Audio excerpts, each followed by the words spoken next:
Salut à tous, je continue ma série sur les cinématiques. On va parler maintenant de l'impact du freinage sur la suspension arrière et donc on va parler d'anti-rise.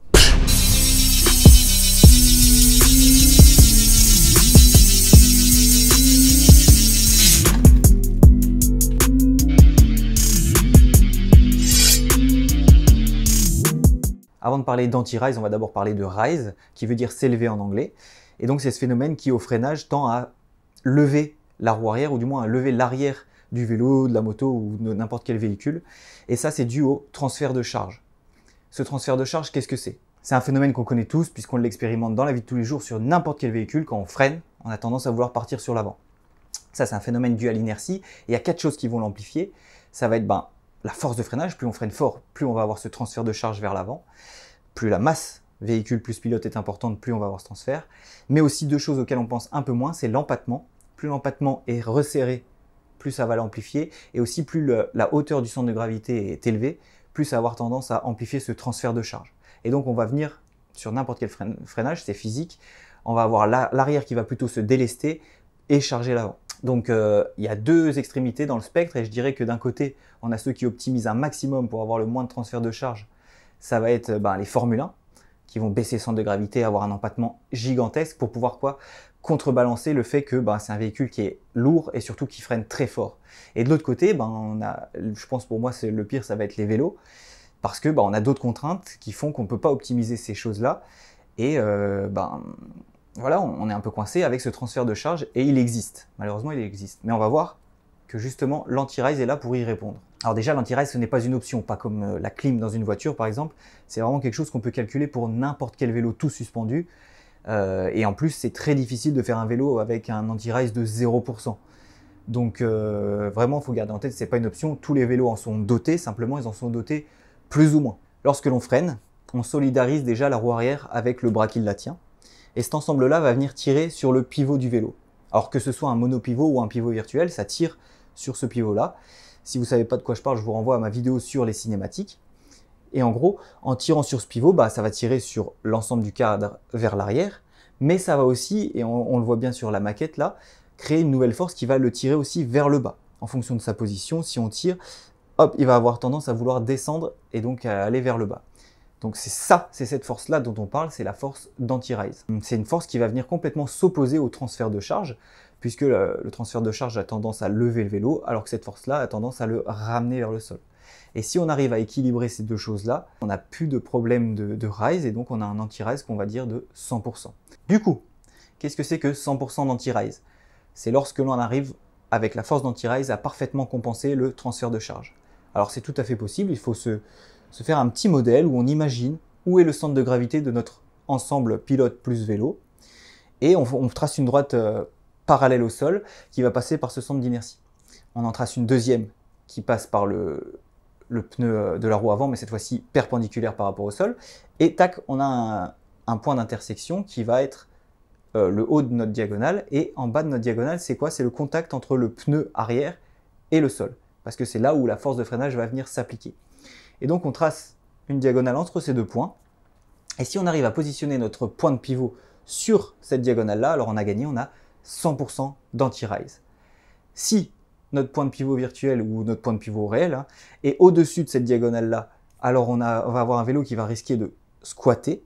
S'il est en dessous, alors on n'a pas parfaitement compensé le transfert de charge, du coup le vélo va naturellement se lever de l'arrière. Et si on est parfaitement dessus, on va avoir un vélo qui reste équilibré au freinage. À l'opposé, 0% d'anti-rise, ça correspondrait à un pivot qui serait au niveau du sol. Donc ça, c'est forcément réservé au pivot virtuel. Et dans ce cas-là, il n'y a aucune force verticale qui est créée, donc il n'y a rien qui vient compenser le transfert de charge. Et si on va encore plus loin, si on met le pivot virtuel donc plus bas que le sol, on va créer ce qu'on appelle un effet de break jack, c'est-à-dire qu'au freinage, cette fois-ci, le vélo va amplifier le transfert de charge et la suspension va encore plus se lever. Donc ça, pour trouver un vélo comme ça, il faut chercher longtemps. Il n'y en a pas beaucoup, voire il n'y en a plus. Pour repérer un vélo qui a très peu d'anti-rise, il faut regarder l'étrier. Lorsqu'on compresse le vélo, s'il tourne ou pas autour du disque. S'il tourne très peu, ça veut dire qu'il y a très peu d'anti-rise. Ça veut dire que le freinage va avoir très peu d'impact sur la suspension. Et ça, quelque part, c'est très bien. Parce que du coup, quand tu as beaucoup d'anti-rise, quand tu as 100% d'anti-rise, ta suspension, elle est contrainte au freinage. C'est-à-dire que la compression, le vélo va se faire compresser par cette force-là, et la détente n'est plus libre, et du coup, tu vas te faire beaucoup plus secouer dans les trous s'il y a des trous au freinage. Par contre, ton vélo va rester bien droit.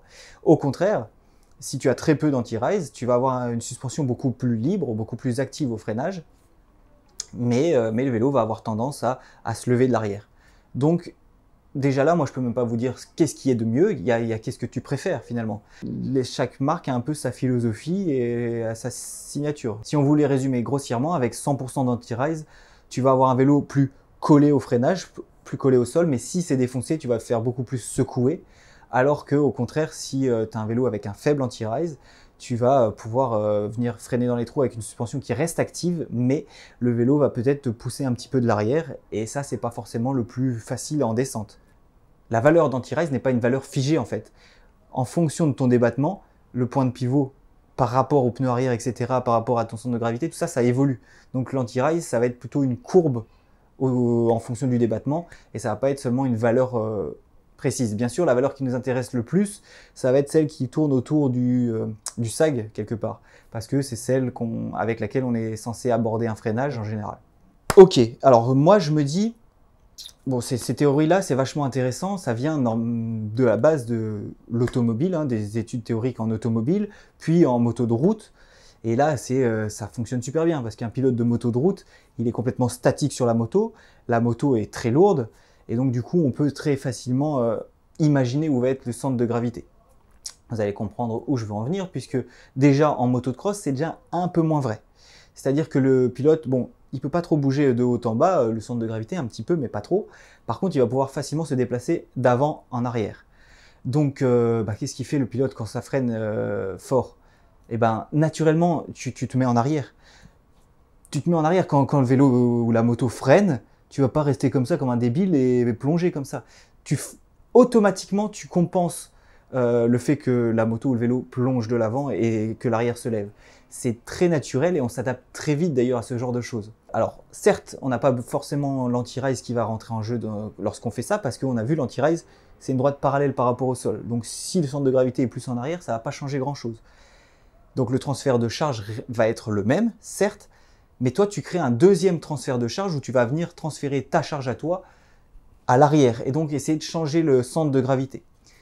En moto, la moto reste très lourde, donc c'est pas forcément super efficace, ça l'est quand même, mais là où ça devient encore plus efficace, c'est en vélo.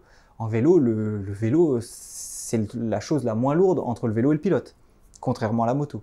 Donc du coup, quand tu freines et que tu te mets en arrière, tu crées un deuxième transfert de charge et tu vas recharger ta roue arrière. Donc quelque part, est-ce que c'est vraiment important d'avoir un anti-rise élevé ou au contraire, est-ce qu'on s'en fout? C'est une vraie question que je pose. Je pense quelque chose, c'est que un pilote qui va être plutôt mobile, alors lui, il aura peut-être intérêt à prendre un vélo avec un faible anti-rise, et un pilote qui préfère être plutôt statique et rester sur sa position, va prendre un vélo avec un anti-rise un peu plus élevé, autour de 100%, hein, pourquoi pas. Sachant, en gardant bien en tête que quand tu as un anti-rise de 100%, au freinage, ta suspension elle est altérée et ça tabasse pas mal. Alors, quand même, avec un anti-rise très faible, au freinage, ça tabasse toujours. À partir du moment où tes roues ne peuvent plus tourner librement, ça roule moins bien et tu subis beaucoup plus le terrain. Mais bon, voilà, gardez bien en tête, surtout qu'en vélo, ton centre de gravité, tu peux le faire changer d'avant en arrière, mais tu peux aussi le faire changer de haut en bas. C'est-à-dire que c'est pas rare de voir un pilote avec la trace du pneu sur le cul, parce qu'il est venu se poser sur la roue arrière. Donc, anti-rise, c'est intéressant. Je pense que c'est super intéressant pour comparer des vélos. Ah, les deux là, ils ont un anti-rise très proche l'un de l'autre. Et ceux-là, par contre, ils ont un anti-rise complètement différent. Donc, peut-être que c'est ça que je ressens un peu au freinage. Mais c'est pas quelque chose de super important selon moi. Pour regarder ça avec un maximum de recul, en fait. C'est mon point de vue, mais en tout cas, c'est des choses intéressantes dans la théorie, mais sur lesquelles il ne faut pas prêter trop d'importance, surtout qu'on compense sans même y penser, et que du coup, le plus important, c'est d'aller faire du vélo. Je crois que je vais m'arrêter là-dessus.